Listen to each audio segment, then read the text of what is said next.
Boa tarde a todos os senhores e senhoras que nos assistem hoje, diretamente na nossa live aqui às 16 horas, trazendo para vocês as últimas informações a respeito da pandemia e todas as ações do governo do Estado no que diz respeito a medidas que a gente vem tomando desde que começou toda essa situação aqui no Estado.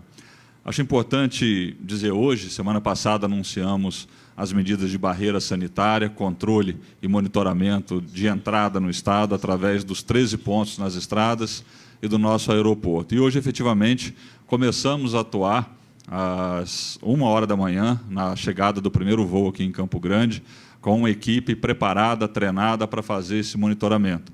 Então, nós já iniciamos esses pontos de controle, as equipes já se deslocaram para as rodovias de entrada no Estado, e essa semana a gente tem todos esses pontos funcionando para que nos dê mais segurança nesse monitoramento, nesse acompanhamento de todas as pessoas que entram no Estado de Mato Grosso do Sul, para que a gente tenha maior controle sobre a evolução da pandemia, monitoramento dessas pessoas. Então, trazendo essa primeira informação para vocês. Hoje também, nosso governador Reinaldo anunciou 2 medidas extremamente importantes, principalmente para aqueles menos favorecidos.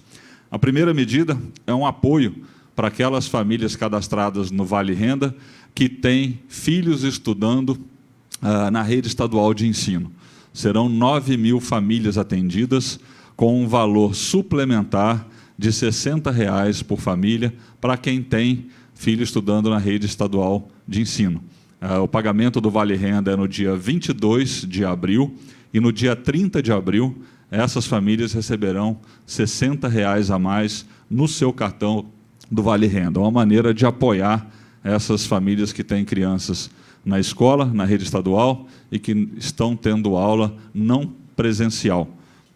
E a outra medida importante, que o governador também anunciou hoje, diz respeito aos programas de moradia do Estado.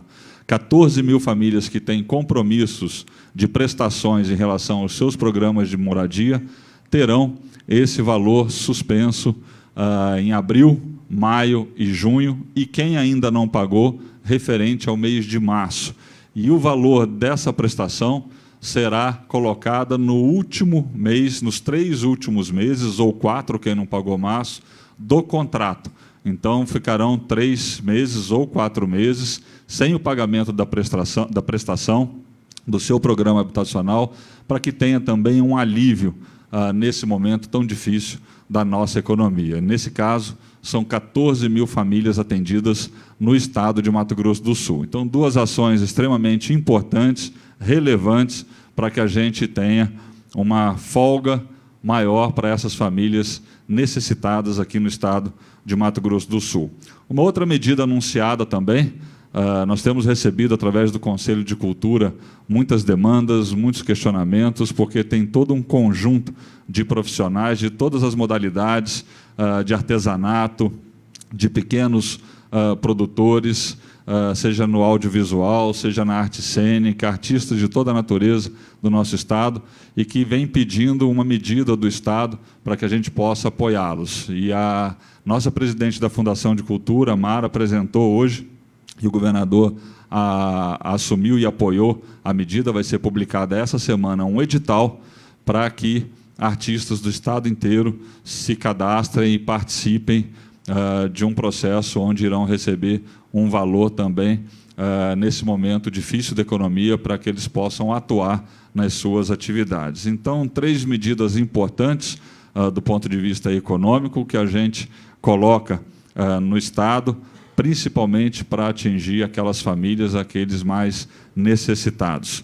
E hoje nós estamos aqui com a Angélica Congro. Prazer recebê-la, Angélica, aqui conosco na live de hoje. Ela que é a gerente técnica da rede de urgência e emergência da Secretaria de Estado de Saúde, e veio conversar com vocês um pouquinho sobre as medidas de precaução e isolamento. Muito obrigado pela presença, Angélica. Obrigada. Bom dia, boa tarde a todos, desculpa. Eu vou estar conversando com vocês das medidas de cuidados que a gente deve tomar ao chegar em casa.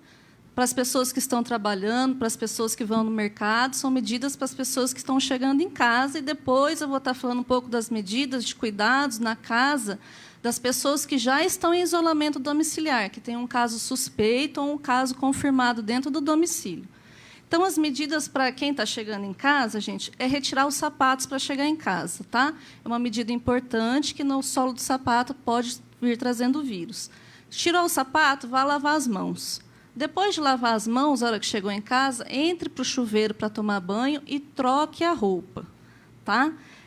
Depois disso, essa roupa que veio do trabalho, veio da rua, ela vai ser lavada na máquina, onde quem puder lavar, vai lavar, com sabão comum, mas ela tem que ser lavada diferente, por exemplo, da roupa de cama, não é para misturar com a roupa de cama, não é para misturar com toalhas, tá? Vai sempre usar o sabão comum para a higiene dessas roupas, tá? Evitar tocar olhos, boca e nariz, tá, pessoal? Isso é muito importante, evitar estar se tocando. Eu sei que a gente coça o olho, coça o nariz, tá? Deixa eu falar para vocês, limpar um outro objeto que é importante, limpar o celular, tá? O celular a gente limpa com um pano umedecido, com água e sabão. Quem tiver álcool gel, depois passa. Quem não tiver, vai limpar com esse pano umedecido com água e sabão e depois passar um pano seco. Só que outra coisa, tem que limpar a capinha do celular também, tá?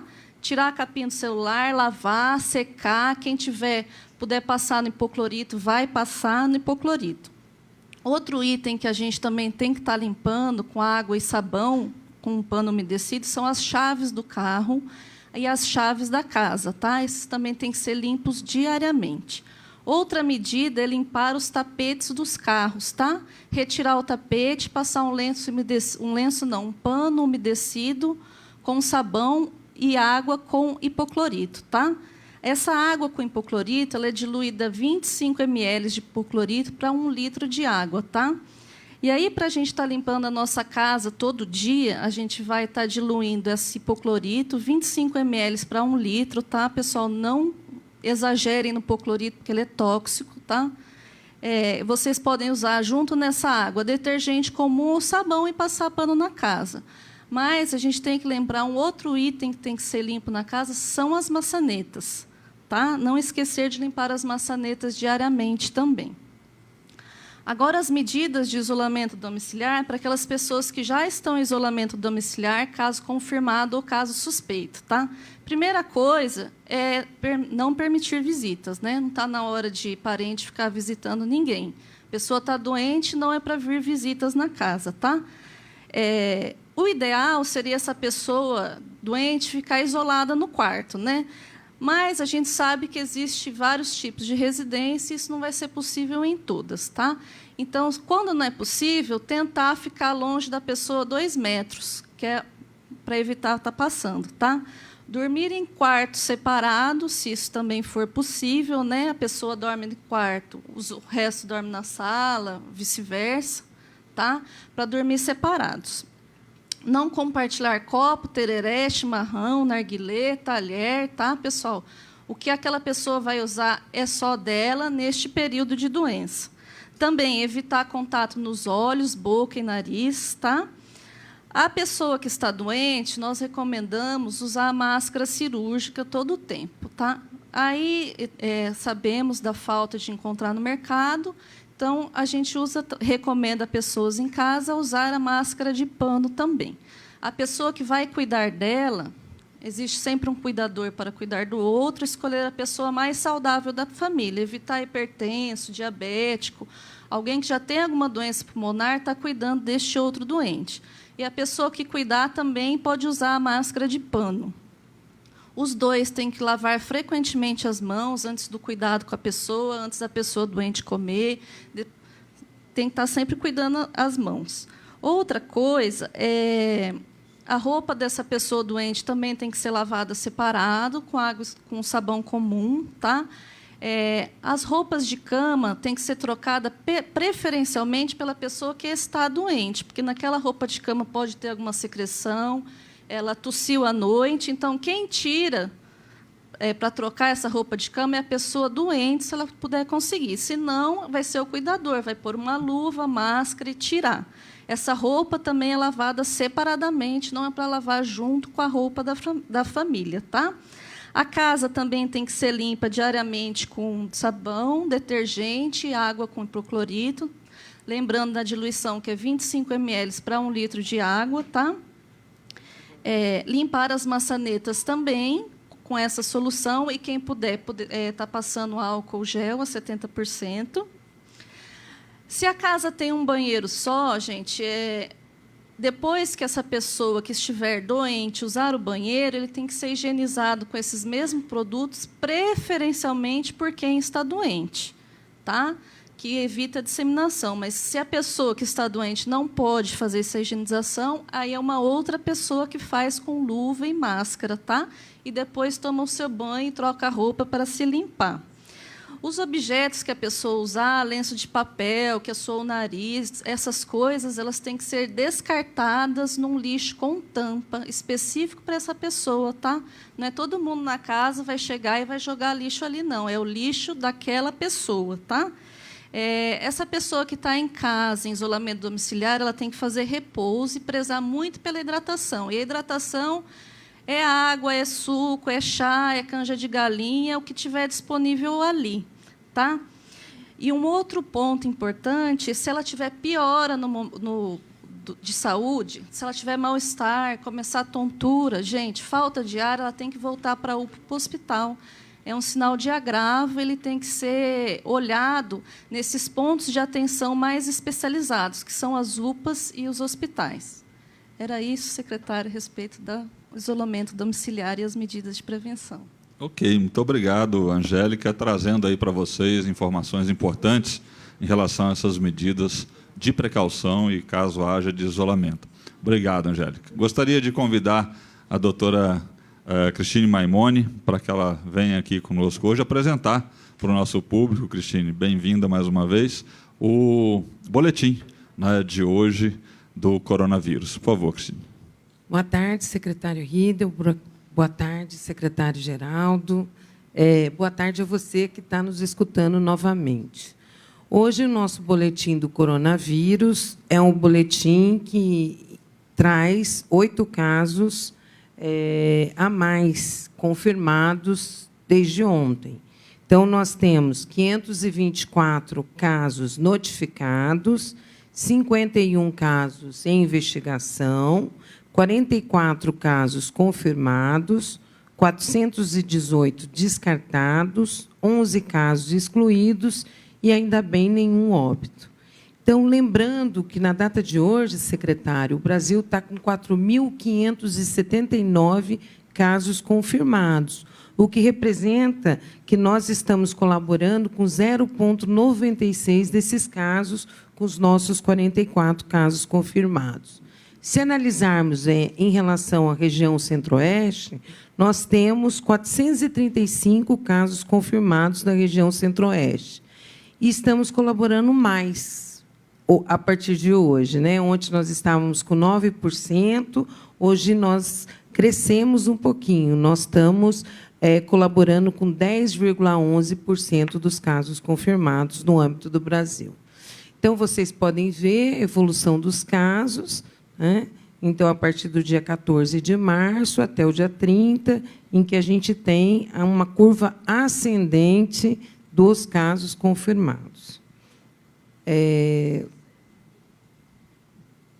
A próxima tabela, nós trazemos os casos novos confirmados. Esses casos novos são do número 37 ao 44, e você pode observar o município de residência, o sexo, a idade desses pacientes, a data de notificação, o local de deslocamento, contato e a situação de cada um deles. Doutor Geraldo depois vai falar detalhadamente sobre esses casos novos que nós estamos hoje compilando nos nossos dados do boletim. Em relação ao perfil dos casos confirmados, nós temos que, desses 44, 52% são do sexo feminino e 48% são do sexo masculino.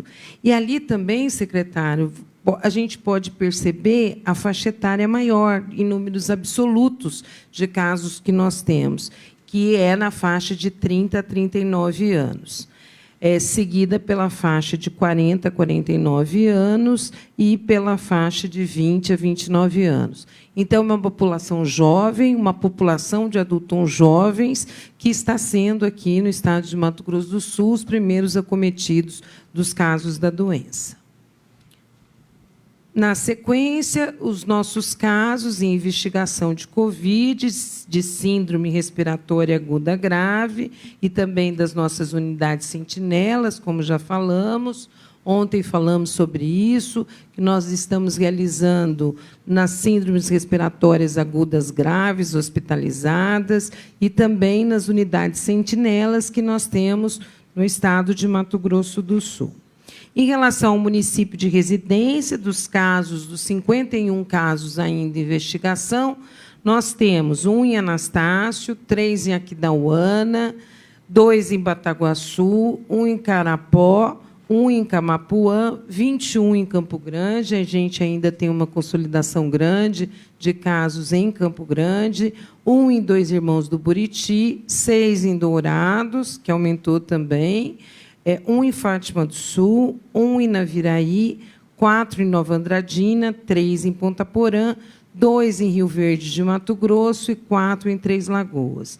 O LACEN continua tentando e conseguindo que os laudos saiam até 48, no máximo 72 horas. Nós tivemos muitas amostras que saíram em menos de 24 horas do LACEN. Então, o LACEN está preparado já, com aumento de número de máquinas, para que ele possa colocar esse resultado desse exame no GAL e que as equipes dos profissionais de saúde possam acessar e fazer um manejo clínico em tempo oportuno.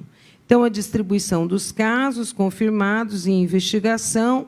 Em azul, nós temos casos suspeitos, e em vermelho, nós temos os casos confirmados, demonstrando onde está a maioria dos casos confirmados nos municípios do estado de Mato Grosso do Sul. Ok, muito obrigado, doutora Cristine, trazendo para você, em primeira mão, aí o boletim do coronavírus, com todo o perfil em relação à nossa população. E agora, algumas perguntas da imprensa, de você que nos assiste aí, para a doutora Cristine, por favor. A primeira pergunta de hoje é da Maria Esther Jardim. Ela quer saber qual é a margem de erro dos testes. Nós estamos falando de 2 tipos de testes. Nós falamos do RT-PCR, que é um teste de biologia molecular, e há muitas perguntas também sobre os testes rápidos que o estado de Mato Grosso do Sul ainda não implementou. Em relação aos testes de biologia molecular, não há margem de erro dos testes, porque a gente faz uma amplificação da carga viral. Então, nós estamos olhando o RNA do vírus e a gente trabalha com controle interno, positivo e negativo de controle. Então, se há uma curva de amplificação, logicamente, ele é positivo. Então, não há uma margem de testes de erros. Em relação a testes rápidos, nós ainda não estamos trabalhando com testes rápidos. Há uma direcionalidade do Ministério da Saúde em enviar esses testes rápidos para que eles sejam utilizados pelos profissionais de saúde e pelos profissionais de segurança. O teste rápido, há no mercado 11 testes rápidos. Esse, sim, tem um grau de confiabilidade. E isso é estudado por cada LACEN e pelo próprio Ministério da Saúde, que os adquire, aqueles com maior grau de confiabilidade. Isso ainda está sendo estudado e estamos esperando que o Ministério da Saúde nos disponibilize para o estado de Mato Grosso do Sul os kits de testes rápidos. A próxima pergunta vem da Pamela Priscila. Existe uma estimativa de quantos casos serão registrados em Mato Grosso do Sul? Não existe uma estimativa precisa, e isso depende de todos nós. Então, o que nós estamos acompanhando o crescimento dessa curva, e nós estamos estimando que o pico dessa curva vai acontecer final de abril, meados de maio. Então, o que nós precisamos continuar fazendo a nossa parte. A nossa parte, neste momento, são as medidas de restrição social. Nós temos ainda, secretário, uma coisa que tem nos preocupado muito, são as questões das pessoas, que elas continuam se aglomerando nos mercados e nas farmácias. Então, a gente tem vários relatos dessas aglomerações. Então, o momento agora é fique em casa. Realmente fique em casa para que a gente possa conseguir limitar a ascendência dessa curva epidemiológica. A última pergunta vem do Felipe Teles. Em relação aos casos de óbitos que envolvam problemas respiratórios, eles serão testados para o Covid-19? O LACEN testa todos os óbitos com vírus respiratórios, não só para a Covid, mas para todo aquele painel viral de 9 tipos de vírus. Então, é vírus respiratório, teve óbito, o LACEN é feita a coleta e o LACEN testa. Ok, muito obrigado, doutora Cristine. Agradecer a você que faz a pergunta, que tira suas dúvidas, à imprensa, de uma maneira geral, que participa aqui todo dia conosco, pegando informações e divulgando isso para a população.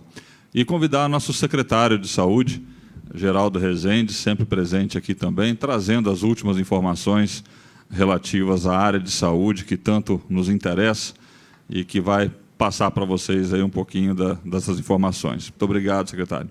Boa tarde, secretário. Mais uma vez aqui para esclarecer as dúvidas da população e dizer das ações que nós, da Secretaria de Estado de Saúde, junto com os secretários municipais dos 79 municípios do Mato Grosso do Sul, estamos empreendendo. Aqui, reportar o boletim. Importante dizer que até agora, até esse presente momento, não existe transmissão comunitária no Mato Grosso do Sul. Todos os casos têm nexo causal, ou seja, nós sabemos de como essas pessoas foram contaminadas com Covid-19. Nós chegamos hoje a 44 casos.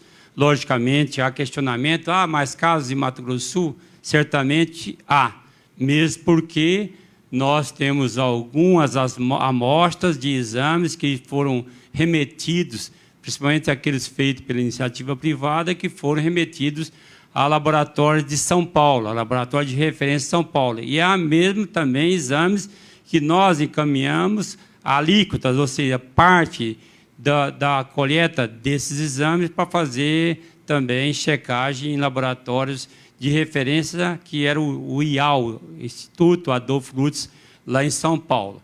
Consequentemente, alguns casos que as pessoas já têm, pelo menos os familiares, já têm confirmação de caso positivo, logicamente que vão ser acrescidos nos boletins assim que nós recebemos as informações oficiais que vêm desses institutos e também da própria vigilância sanitária dos vários municípios do Estado.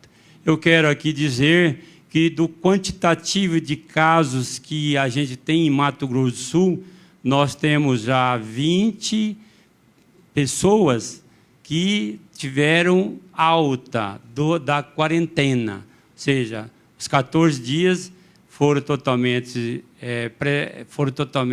preenchidos e essas pessoas agora voltaram para suas casas ou voltaram para suas atividades. Nós temos 8 pacientes internados, 7 no Mato Grosso do Sul e 1 em São Paulo. É um cidadão que a família resolveu transferir lá para São Paulo. As informações são de que ele, até o presente momento, está se saindo bem e já foi desentubado, ou seja, ele não está mais sendo abordado através da chamada ventilação mecânica. Já foi para o quarto. 7 pacientes se encontram internados em Mato Grosso do Sul. Uma senhora lá em Dourados, que é o caso que requer, e nós sabemos que requer mais cuidados, o caso ainda é de gravidade, assim como também temos o paciente com gravidade aqui num hospital aqui em Campo Grande, e que há mais de 10 dias está entubado, e nós aguardamos, logicamente, que eles possam melhorar.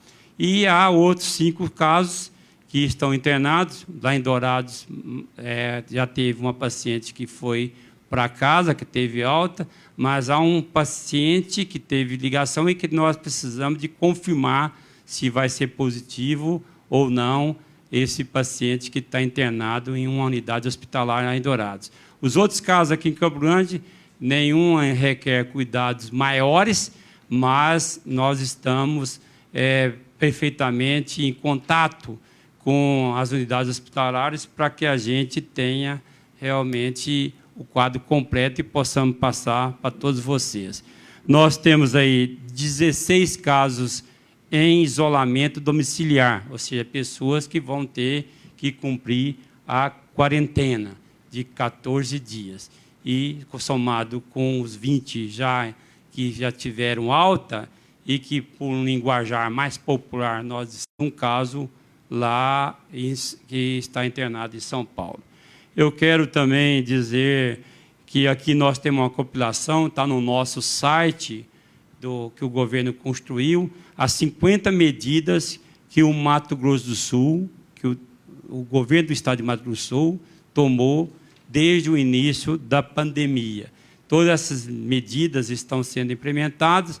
Nós temos aí as 13 barreiras sanitárias já funcionando, e, além disso, tem a barreira sanitária que iniciou hoje pela madrugada no Aeroporto Internacional aqui de Campo Grande.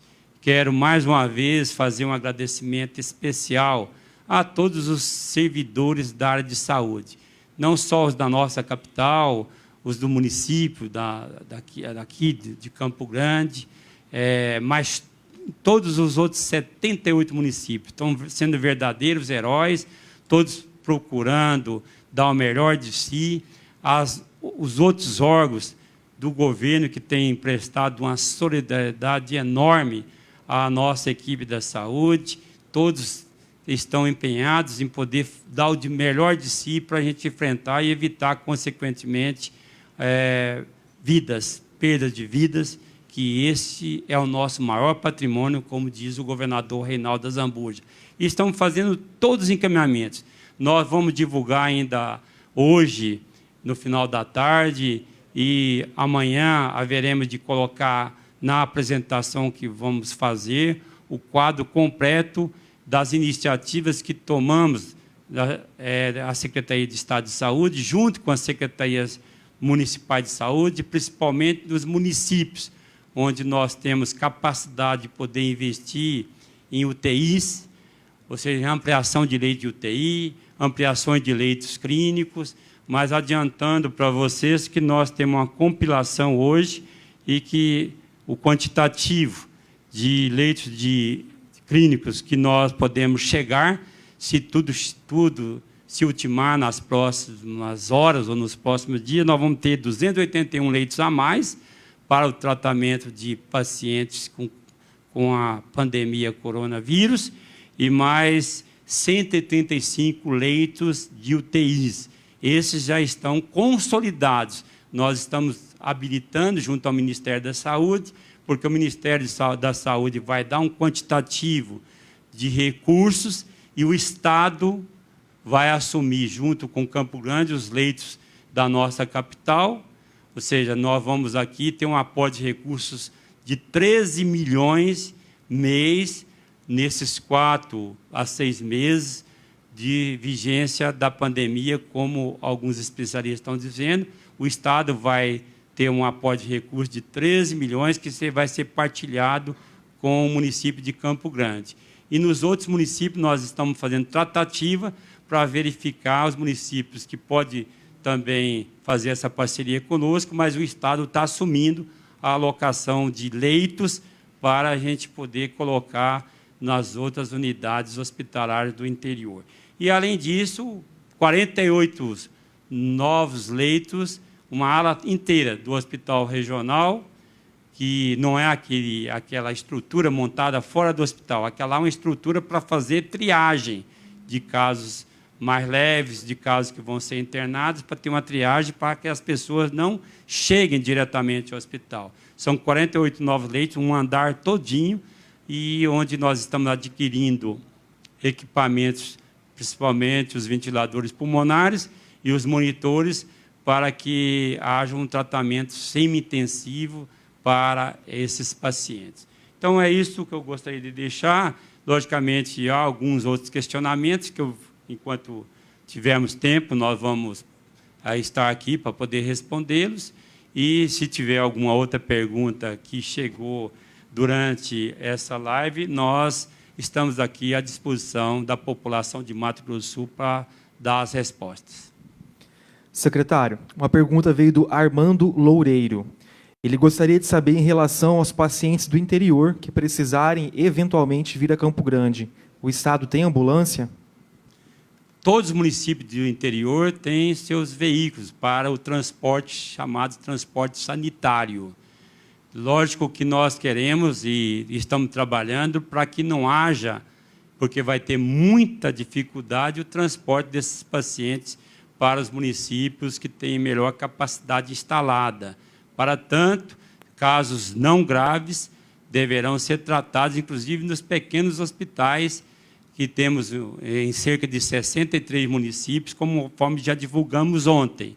E estamos construindo essa logística de casos mais graves, nós podemos tratar nas sedes de macro-regiões, que é Dourados, Corumbá, Três Lagoas, e na sede de micro-regiões, como estamos trabalhando aí com o município de Paranaíba e com outros municípios que nós vamos divulgar. Hoje mesmo, alguns municípios já entraram em contato conosco, e é importante frisar, o Ministério vai abrir habilitação para leitos de retaguarda nos pequenos hospitais do interior, mas hospitais que têm um quantitativo mínimo de leitos.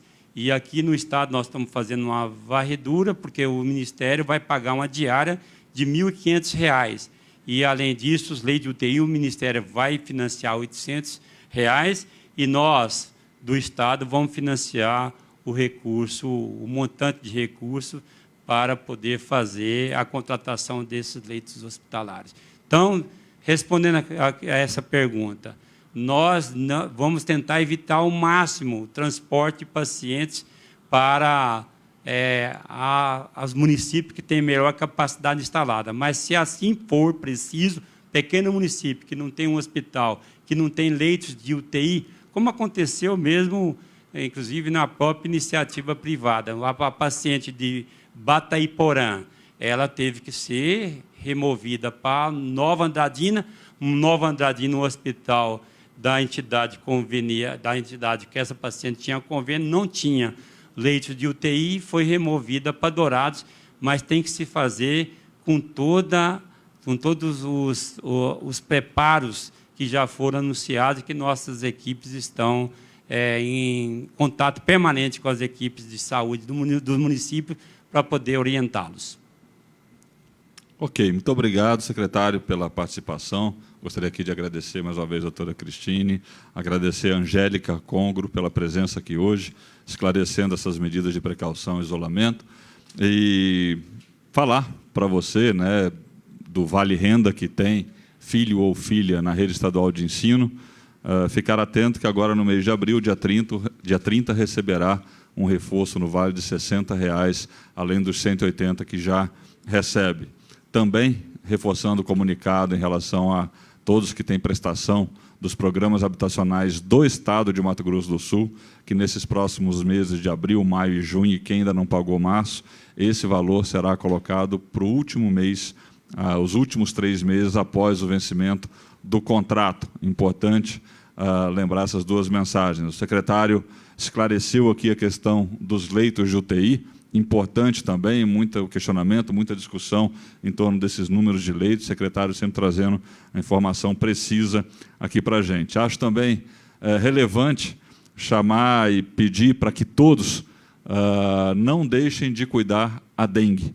né? Nós temos uma situação importante em relação à dengue, ela também ocupa leito hospitalar, ela também leva pessoas a óbito. É lógico que todos nós estamos olhando e preocupados com o corona, mas nós temos também a obrigação de, estando em casa, cuidar, né, de todas aquelas recomendações em relação à limpeza do quintal, de casa, poça d'água, vasilhames, todas essas recomendações para que a gente cuide também da dengue. É extremamente importante nesse momento de pandemia de coronavírus, a gente cuidar também para a dengue. E finalizar, secretário, dizendo que nós temos aqui no Estado uma situação onde o governo irá não medir esforços no sentido de buscar o equilíbrio.